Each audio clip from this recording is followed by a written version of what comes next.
আর কোনো চাওয়ার নেই, কোনো স্বপ্নও নেই। তোমাকে ভালোবেসেছিলাম, কোনো পাপ করিনি। কখনো চাইনি এতটুকু অপবিত্রতা আমার ভালোবাসায় দাগ কাটুক।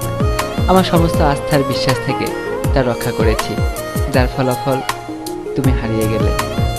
ভেবেছিলাম স্বপ্ন আছে বলেই মানুষ বেঁচে আছে, স্বপ্ন আছে বলেই মানুষ তার লক্ষ্যে পৌঁছায়। আজ যা বুঝলাম তার সবটাই উল্টো। স্বপ্ন কখনো সত্যি হয় না। তোমাকে কোনো দোষ দেব না, ভুল যা ছিল সবই আমার। আমি জানি তুমি কি ছিলে, কেমন ছিলে, তবে আমিও কোনো ভুল করিনি। কারণ আমি জানতাম তুমি যে সুখের ঠিকানা খুঁজেছিলে সেখানে কোনো সুখ ছিল না, ছিল বুক ভরা কষ্ট। আর কষ্ট মানেই হচ্ছে একটি তাজা নরক। আমি জেনে শুনে তোমাকে সেই নরকে নিয়ে আসতে পারি না। এর যন্ত্রণা সবাই সইতে পারে না, তুমিও পারতে না। আমি পারি, আমাকে পারতেই হবে। কারণ কষ্ট নামের এই নরকেই আমার বেঁচে থাকা।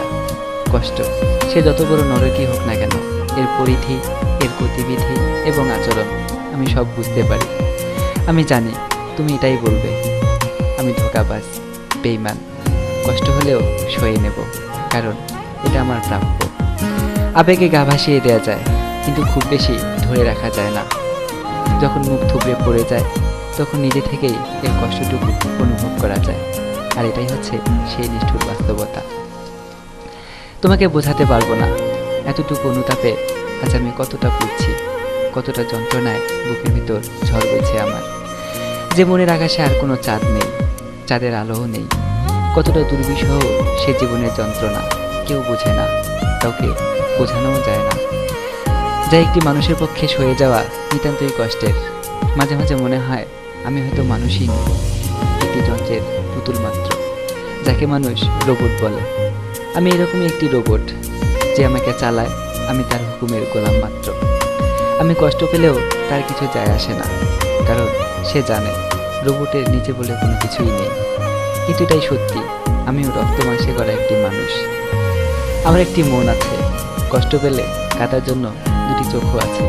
তবুও কেউ বুঝলো না, আর কাউকে বলবো না, কোনো দিন না। আমার কষ্টের এটি কথা। যদি কখনো এই কথাগুলো জানতে পারো তাহলে হয়তো আরো বেশি ঘৃণা করবে আমায়। তবু যদি পারো প্লিজ আমায় ঘৃণা করো না, এই ঘৃণার মানুষটিকে ক্ষমা করো। ভুলে যাবে জানি, এই কথাগুলো শুনে যদি মনে পড়ে যায় তাহলে মন থেকেই মুছে ফেলো।